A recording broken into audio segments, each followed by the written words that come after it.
கர்த்தருடைய பரிசுத்த நாமத்திற்கு மகிமுண்டாகட்டும். ஆண்டவராகிய இயேசு கிறிஸ்துவின் நாமத்தினாலே அன்பு கர்த்தருடைய பிள்ளைகளாகிய தங்கள் அனைவருக்கும் ஸ்வீட் ஊழியத்தின் சார்பாக வாழ்த்துக்களையும் ஸ்தோத்திரங்களையும் தெரிவித்துக் கொள்கின்றேன். ஏசாயா தீர்க்கதரிசியின் புத்தகம் 43 அதிகாரம் 19வது வசனம். ஏசாயா 43 அதிகாரம் வசனம் 19. இதோ நான் புதிய காரியத்தை செய்கிறேன், இப்பொழுதே அது தோன்றும், நீங்கள் அதை அறியீர்களா? நான் வனாந்தரத்தில் வழியையும் அவாந்தர வெளியிலே ஆறுகளையும் உண்டாக்குவேன். இதோ நான் புதிய காரியத்தை செய்கிறேன், இப்பொழுதே அது தோன்றும், நீங்கள் அதை அறியீர்களா? நான் வனாந்தரத்தில் வழியையும் அவாந்தர வெளியிலே ஆறுகளையும் உண்டாக்குவேன். என் அன்பு கர்த்தருடைய பிள்ளைகளே, ஒரு அற்புதமான ஒரு வாக்குத்தத்தத்தை கடவுள் இந்த காலை நேரத்தில் நம்ம கொடுக்கறதற்காக ஆண்டவருக்கு நன்றி செலுத்துகின்றேன். இந்த வசனம் துவங்கும் பொழுதே கடவுள் சொல்லுகின்ற வார்த்தையாக என்ன எழுதியிருக்கிறது? இதோ நான் புதிய காரியத்தை செய்கின்றேன். அப்படி என்றால் என் அன்பு கடவுளுடைய பிள்ளைகளே, ஆண்டவர் பழைய அல்லது இப்பொழுது வரைக்கும் இருக்கின்ற காரியங்கள் என்னவாக இருந்தாலும் அதை அப்படியே கர்த்தர் மாற்றி போட்டு நம்முடைய வாழ்க்கையில் ஒரு புதுப்பிக்கின்ற ஆண்டவராக கடந்து வருகின்றார். நம்முடைய வாழ்க்கையை ஆண்டவர் புதிதாக மாற்றி ஒரு புதிய நன்மைகளினாலும் ஆசீர்வாதங்களினாலும் நிரப்பப் போகின்ற ஆண்டவராக இருக்கின்றார். அந்த நன்மைகளும் ஆசீர்வாதங்களும் எங்கே இருந்து உருவாகப் போகிறது அல்லது எப்படிப்பட்ட சூழ்நிலையிலிருந்து உருவாகப் போகிறது என்றால், இந்த வசனத்தினுடைய இறுதி பகுதியை நாம் பார்த்தோம். நான் வனாந்தரத்திலே வழியையும் அவாந்தர வெளியிலே ஆறுகளையும் உண்டாக்குவேன் என்று ஆண்டவர் தம்முடைய வல்லமையை இங்கே ஆண்டவர் வெளிப்படுத்துகின்றார். ஆண்டவர் எப்பொழுதுமே அதிசயங்களை செய்கின்ற கடவுள். அவர் நாமம் அதிசயமானது என்று இதே ஏசாயா தீர்க்கதரிசி 9 அதிகாரத்தில் நாம் படிக்கின்றோம். இயேசு கிறிஸ்துவின் பிறப்பை குறித்து தீர்க்க தரிசனமாக சொல்லும் பொழுது கடவுளுடைய பெயர்களில் ஒன்று அவர் அதிசயமானவர். அவருடைய செயல்கள் எல்லாம் அதிசயமாயிருக்கிறது. அதை தான் இங்கேயும் சுட்டி காண்பிக்கப்படுகிறது.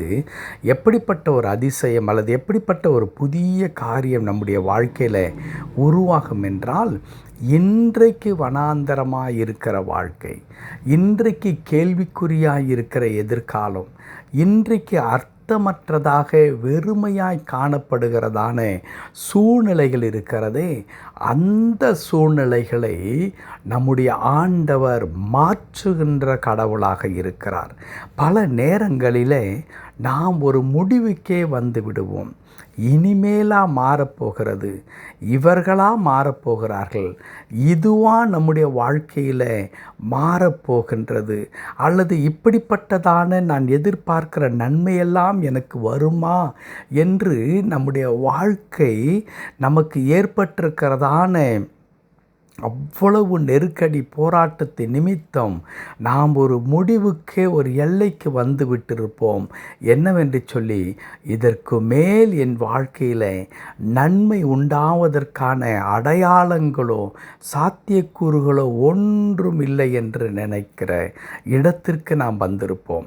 என் அன்பு கடவுளுடைய பிள்ளைகளே, இங்கே கடவுள் சொல்லித் தருகிறார், வனாந்தரமான இடத்துல நான் வழியை உண்டாக்க முடியும், அவாந்தரமாக கிடக்கிறதான இடத்திலே நான் ஆறுகளை உண்டாக்குகிற கடவுளாக நான் இருக்கிறேன். ஆகவே நீங்கள் என்ன செய்ய வேண்டாம்? 18வது வசனம் இப்படி சொல்லுகிறது, முந்தினவைகளை நீங்கள் நினைக்க வேண்டாம், பூர்வமானவைகளை சிந்திக்க வேண்டாம். எது முந்தினவைகள்? பூர்வமானவைகள் எது? நாம் கடந்து வந்து கொண்டிருக்கிற அத்தனை வேதனை, வலி நிறைந்த அனுபவங்கள், பிரச்சனைகள், போராட்டங்கள், கண்ணீரின் பாதைகள். கடவுள் சொல்லித் தருகிறார், இவை எல்லாவற்றையும் நீங்கள் நினைக்க வேண்டாம். அவைகளை நினைத்து நினைத்து நீங்கள் கவலைப்படவும் வேதனைப்பட வேண்டிய அவசியம் இல்லவே இல்லை. காரணம் என்ன? நான் புதிய காரியத்தை செய்யப் போகிறேன். எங்கே இருந்து செய்யப் போகிறேன்? எந்த வாழ்க்கை உன்னுடையது வனாந்தரமாய் உனக்கு காணப்படுகிறதோ, எந்த வாழ்க்கை உனக்கு அவாந்தர வெளியாய் காணப்படுகிறதோ, அவற்றிலே தான் நான் புதிய காரியத்தை நான் செய்யப் போகிறேன் என்று சொல்லி, அன்பு கர்த்தருடைய பிள்ளைகளே, அப்படியானால் இன்றைக்கு கடவுள் நம்முடைய வாழ்க்கையை புதுப்பிக்க விரும்புகின்றார், மாற்ற விரும்புகின்றார். ஆகவே நாம் முதலாவது நம்முடைய மனதை நாம் என்ன செய்ய வேண்டும்? புதுப்பித்து கொள்ள வேண்டும். எப்படி புதுப்பித்து கொள்ளுதல்? வார்த்தைகளினாலே, வல்லமைகளினாலே, ஆண்டவருடைய கிருபைகளினாலே நம்முடைய இருதயத்தை, நம் மனதை நிரப்பிக் கொள்ளும் பொழுது சந்தேகங்களும் அவபக்தியும் அல்லது மற்ற நெகட்டிவாக நம்முடைய வாழ்க்கையில் ஏற்படுகிறதான எண்ணங்கள் அனைத்தையும் அகற்றிவிட்டு நம்முடைய ஞாபகத்தை, நம்முடைய எண்ணத்தை எல்லாம் கர்த்தருடைய வார்த்தையின் மீது நாம் செலுத்தும் பொழுது கர்த்தருடைய வார்த்தை நம்முடைய வாழ்க்கையில் அப்படியே நிறைவேறும். இன்றைக்கு ஆண்டவர் நமக்கு சொல்லித்தருவது என்ன தெரியுமா? இதோ நான் புதிய காரியத்தை செய்கின்றேன்.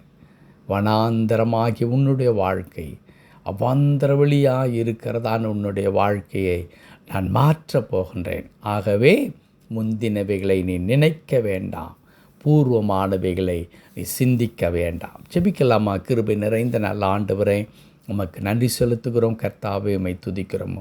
ஆமாம் ஆண்டவரே, நாங்கள் கடந்து வந்து கொண்டிருக்கிறதான பாதை ஆண்டவரே, இது வேதனையும் வலியும் நிறைந்த பாதையாக இருந்தாலும் என் தேவன் இந்த வனாந்தரமான சூழ்நிலையை மாற்றி போட்டு எங்கள் வாழ்க்கையை பலவிதமான அல்லது எல்லா விதமான ஆசீர்வாதங்களினாலே நிரப்ப நீர் வல்லவராக இருக்கிறீர். அதற்காய் தோத்திரம் தாழ்த்தி திருக்கரத்தில் அர்ப்பணிக்கிறோம்.